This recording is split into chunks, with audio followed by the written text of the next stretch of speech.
नमस्कार, आप देख रहे हैं न्यूज स्टेट का डिजिटल प्लेटफॉर्म और आपके साथ मैं हूं प्रीति भारद्वाज। उत्तर प्रदेश में अगले साल होने वाले विधानसभा चुनाव को लेकर एक तरफ जहां सरगर्मियां काफी तेज है, तैयारियां जोर शोर से की जा रही है, तो दूसरी तरफ पंचायत चुनाव को भी लेकर हलचल तेज है। देखिए,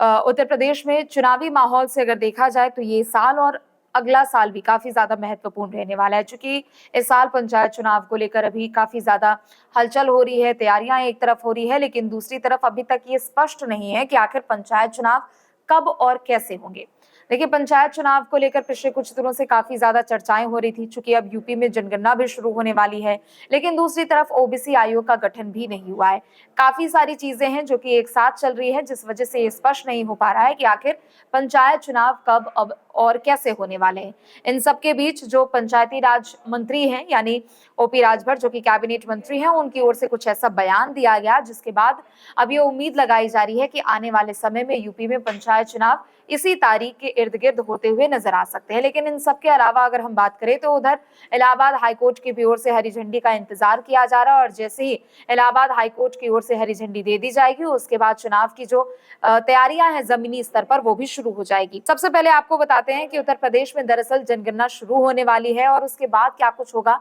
जमीनी स्तर पर क्या कुछ तैयारियां देखने को मिलेगी, उसके बारे में सबसे पहले आपको बताते हैं। देखिए, 1 अप्रैल यानी कल से जनगणना एक तरीके से शुरू हो चुकी है, और जो पहला चरण है लिस्टिंग और हाउसिंग सेंसस यानी HLO, इसकी शुरुआत कर दी गई है। सबसे पहले जनगणना का ये जो काम है वो 22 मई से 20 जून 2026 के बीच में यहाँ पर तय होना है, और ये जो जनगणना की जो प्रक्रिया शुरू की गई है उसके तहत अलग अलग चरणों के तहत यहाँ पर काम किए जाएंगे। जनगणना जब शुरू हो चुकी है पिछले दिन से, यानी 1 तारीख से, तो उस दौरान जितने भी प्रशासनिक सीमाएं हैं, जैसे या फिर हम जिलों की बात कर ले, या फिर ब्लॉक्स की बात कर ले, या फिर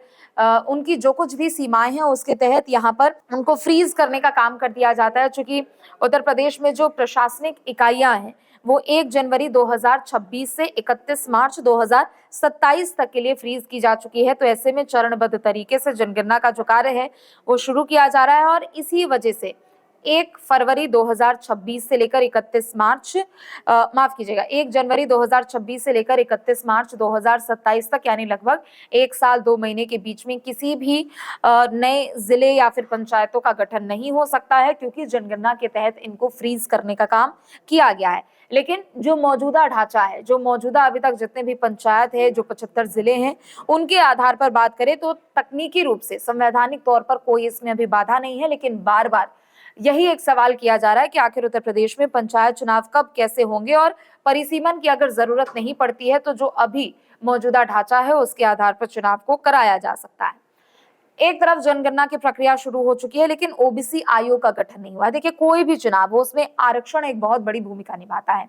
चाहे पिछड़ा वर्गों को लेकर हम अगर बात कर ले, या फिर ओबीसी कैटेगरी को लेकर बात करें, आरक्षण एक बहुत बड़ा मुद्दा होता है, और उसी के आधार पर जो पूरा का पूरा चुनाव का जो एक फैक्टर है, वोट बैंक का जो फैक्टर है, चाहे वो विधानसभा चुनाव की हम बात कर ले, या फिर निकाय चुनाव की हम बात कर ले, पंचायत चुनाव की बात कर ले, सभी कुछ आरक्षण के ही इर्द गिर्द घूमता हुआ नजर आता है, और वोट फैक्टर सबसे महत्वपूर्ण इस दौरान माना जाता है। देखिए, योगी सरकार की ओर से लखनऊ बेंच में एक हलफनामा दिया गया है, और उसमें स्थानीय निकाय चुनाव से पहले एक समर्पित पिछड़ा वर्ग यानी ओबीसी आयोग का गठन उनको किया जाना है। क्योंकि अभी तक ओबीसी आयोग का गठन हुआ नहीं है, तो ऐसे में चुनाव की जो तैयारियां हैं उसको आगे बढ़ाने में दिक्कत आ रही है। गठन किया जाना है। इसके अलावा अगर हम बात करें तो जो आयोग की रिपोर्ट होगी उसी के आधार पर जो पंचायती सीटें हैं उनका आरक्षण तय होगा। यानी अगर फर्ज कीजिए अगर 100 पंचायत की सीटें हैं तो उनमें आरक्षण के ही आधार पर तैयार किया जाएगा कि आखिर ओबीसी के लिए कितनी सीटें होंगी, एसटीज के लिए कितनी सीटें होंगी, एससीज के लिए कितनी सीटें होंगी, महिलाओं के लिए कितनी सीटें आरक्षित की जाएंगी। ये सब कुछ आरक्षण के ही आधार पर तय किया जाएगा। लेकिन फिलहाल ओबीसी आयोग का गठन नहीं हुआ है, तो ऐसे में जितनी भी औपचारिकताएं हैं और जो भी प्रक्रिया है उनको आगे बढ़ाने में परेशानियों का सामना करना पड़ रहा है। चूंकि इस पूरे मामले को लेकर सुनवाई भी एक तरफ चल रही है, और हाईकोर्ट में जो याचिका दाखिल की गई है उसमें मौजूदा जो पिछड़ा वर्ग आयोग है उसको चुनौती दी गई है। यानी अभी जो मौजूदा समय में जो पिछड़ा वर्ग आयोग है उसके तहत जो कुछ भी अधिकार आते हैं, चाहे वो आरक्षण के लिहाज से देखा जाए, उन सबको चुनौती दी गई थी। और याचिकाकर्ता ने दरअसल ये भी सवाल उठाया था कि आरक्षण निर्धारण का कानूनी अधिकार इसमें नहीं है, यानी स्थानीय जो निकाय चुनाव होते हैं उसमें वर्तमान आयोग को आरक्षण निर्धारण का जो कानूनी अधिकार है वो उसमें उनको नहीं दिया जा रहा है। सरकार ने भी इसके जवाब में ये स्पष्ट कर दिया है कि नया आयोग समर्पित होगा और सुप्रीम कोर्ट के निर्देशों के अनुरूप ही नए आयोग का गठन किया जाएगा और जो भी कार्रवाई होगी वो उसके आधार पर ही शुरू कर दी जाएगी। तो अगर आयोग की अगर हम बात कर ले तो अगर आयोग की ओर से समय पर रिपोर्ट नहीं दिया जाता है तो साल 2021 का यानी पिछला जो पंचायत चुनाव हुआ था उसके आधार पर, उसी के आरक्षण के आधार पर इस बार का पंचायत चुनाव कराया जा सकता है। यानी उस समय आरक्षण को लेकर जो कुछ भी गुणा भाग यहाँ पर किया गया था, जो भी गणित वहां पर बिठाया गया था और जो भी उस तरीके से वहां पर जो फॉर्मूला तय किया गया था उसी के आधार पर यहाँ पर चुनाव होने वाले हैं। दूसरी तरफ देखिए, इलाहाबाद हाईकोर्ट की भी ओर से इस पूरे मामले को लेकर सख्ती दिखाई जा रही है। इलाहाबाद हाईकोर्ट का बार बार यही सवाल है कि जब 1 जनवरी से पूरी प्रक्रियाएं जो हैं वो फ्रीज हो चुकी है, तो ऐसे में 3 महीने अब बीत चुके हैं, लेकिन बावजूद इसके समय सीमा के भीतर में चुनाव की जो प्रक्रिया है वो आगे नहीं बढ़ पा रही है और कोर्ट की ओर से यही सख्ती दिखाई जा रही है कि क्या ये संवैधानिक समय सीमा के भीतर चुनाव की प्रक्रिया संपन्न हो जाएगी। और सरकार से इस पूरे मामले पर सवाल भी किया गया है। इन सबके बीच जो पंचायती राज मंत्री है ओपी राजभर, उनकी ओर से भी बड़ा बयान दिया गया है। वो लगातार दरअसल कहते आ रहे हैं कि जो भी समय सीमा है उसी के आधार पर और जो भी तय समय है उसी के भीतर यहाँ पर चुनाव संपन्न करा लिए जाएंगे।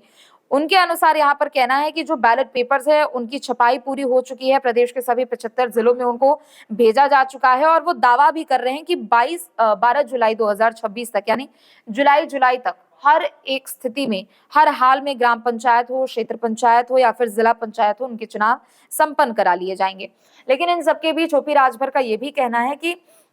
आरक्षण के आधार पर जो फॉर्मूला तय किया जा रहा है उसमें कुछ चीजें लोगों को ध्यान देने की जरूरत है। अभी तक कई ऐसे लोग हैं जिनको वो फायदा मिल भी रहा है, लेकिन ऐसे में ओपी राजभर का कहना है कि जिन लोगों को फायदा पहुंच रहा है, जो लोग ओबीसी में अलग अलग कैटेगरीज के तहत आते हैं, अगर किसी को भी सरकार की ओर से यहाँ पर फायदा मिल रहा है तो उनको जो दरअसल एक वहां पर जो सीमा तय की गई है, सामाजिक आर्थिक रूप से जो लोग ऊपर उठ चुके हैं उनके लिए ओपी राजभर ने कहा कि उन्हें अब आरक्षण के दायरे से बाहर हो जाना चाहिए। उन्होंने ये भी कहा कि जो अति पिछड़े हैं, जो कि आरक्षण के दायरे के भीतर आ रहे हैं और सामाजिक रूप से या फिर आर्थिक रूप से इतने ज्यादा सशक्त नहीं है, तो उनको मुख्यधारा से जोड़ा जाए, जो कि मुख्यधारा से कट चुके हैं। और उनका ये भी कहना है कि जुलाई के भीतर में चुनाव की जो प्रक्रिया है वो संपन्न करा ली जाएगी। तो फिलहाल के लिए बस इतना ही। आप देखते रहे न्यूज स्टेट। नमस्कार। अब से डीडी फ्री डिश की चैनल नंबर 57 पर देखिए न्यूज नेशन। अब से डीडी फ्री डिश की चैनल नंबर 57 पर देखिए न्यूज नेशन। अब से डीडी फ्री डिश की चैनल नंबर 57 पर देखिए न्यूज नेशन।